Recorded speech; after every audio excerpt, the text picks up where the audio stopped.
Hello, Anna. How are you? Thank you for having us today. Hello, I'm good. How are you? Good, thank you. You have right now millions of fans around the world, not only for After Phenomenon, also because you reached the dream of being a success writer. Which is the point? I mean, which is the secret of your success, or what have been the key of your success? Well, I don't know exactly. I have no idea, but I think looking back that it had a lot to do with a couple things. I think writing online was the biggest thing. If I would have written After and sent it to Simon & Schuster or any of the publishers that wanted it, there's no way they would have bought it. There's no way. So it was writing online, and it was the internet spread it. You know, using social media, people that were reading it and then tweeting about it and posting it on Instagram. So it just spread everywhere. But I think that it also had to do with me updating a lot. Like Wattpad has a lot of writers, but most of them don't update that much. And a lot of them don't finish the story. And so if you update a lot, it does separate you from other people. Like I tell my friends now who are trying to get publishing deals to just update every day. Even if you write it all in the beginning and then post it after, like it really does make a big difference because people on Wattpad typically don't do that. Which method you use for writing? I mean, did you have all the story in your mind till you begin to the end before you write, or meanwhile you are writing, you create the story? While I'm writing, I create the story. Even now that I'm not writing all of it on Wattpad, my new books, I still did the same thing.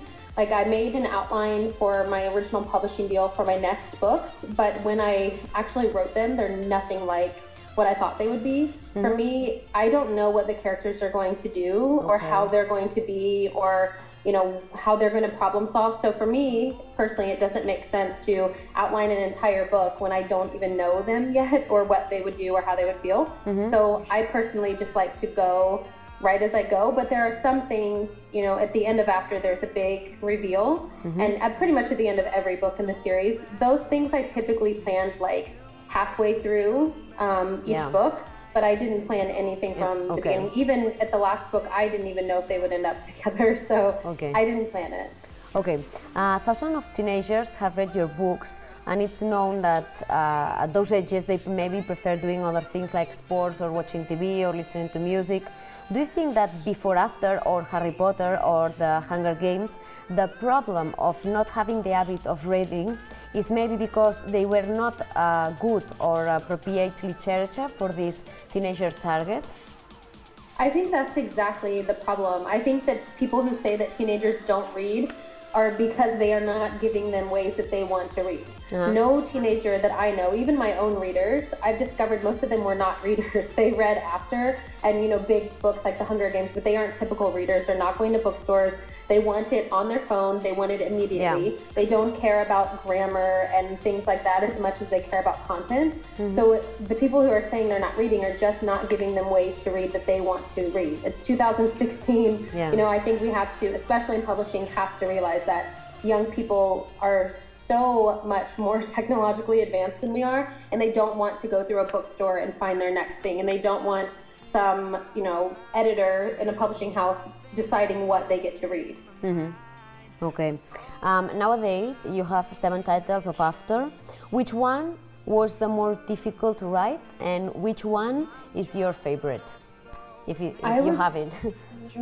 I would say Before, which is the newest one, was the hardest to write, but mostly because I wasn't putting it all on Wattpad.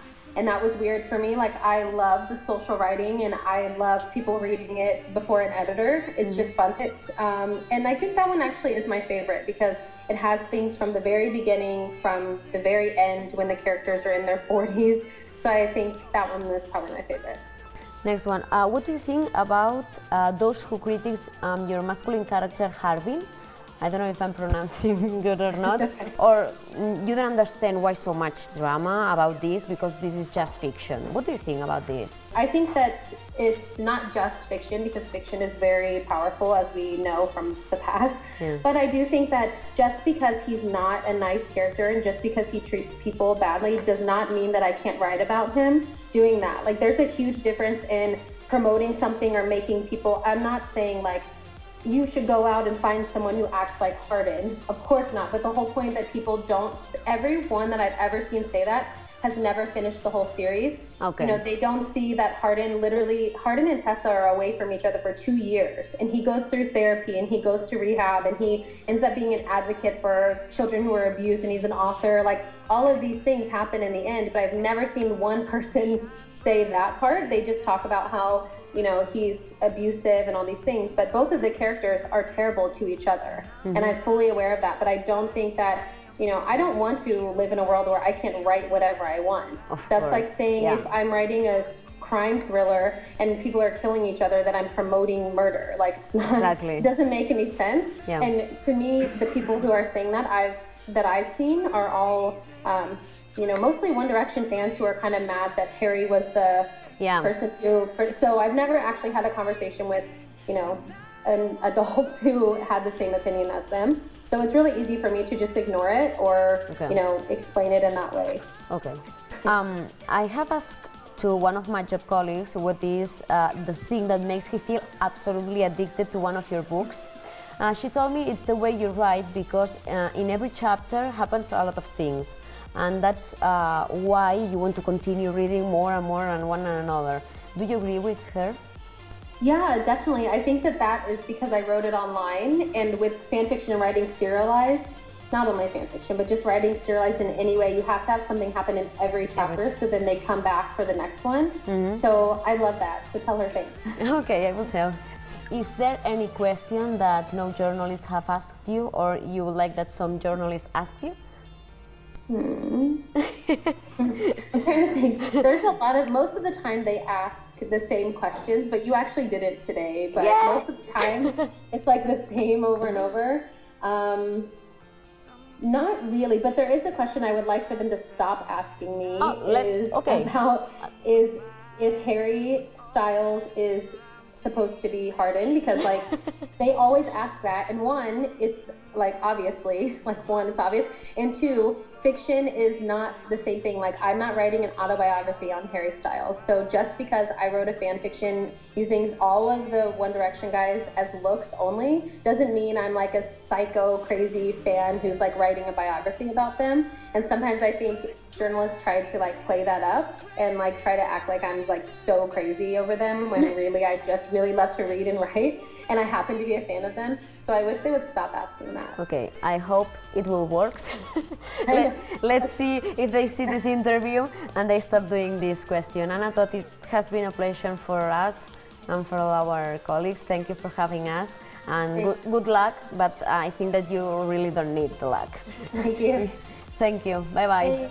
Bye.